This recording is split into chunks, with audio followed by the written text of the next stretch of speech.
Hi, in this video, I'm going to show you how to buy XRP on Phantom Wallet.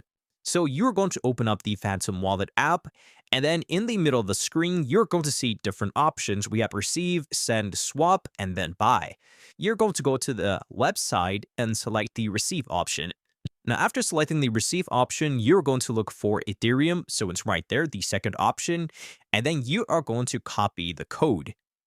But afterwards, we are going to open up the Binance app. So once you go to Binance, you are going to notice one of the markets include XRP, so you can also select it there. And then you can also purchase the XRP by going to the bottom and selecting buy. Now the other way to do so is to go to wallets. And then here you're going to notice something which is XRP, but right now I do not have it because my account is currently not verified. But once your account is verified, and you're going to notice that XRP is going to be added to the wallet section.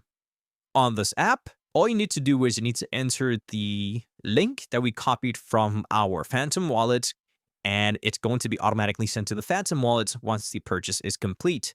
Thanks for watching. If you liked the video, please don't forget to like and subscribe.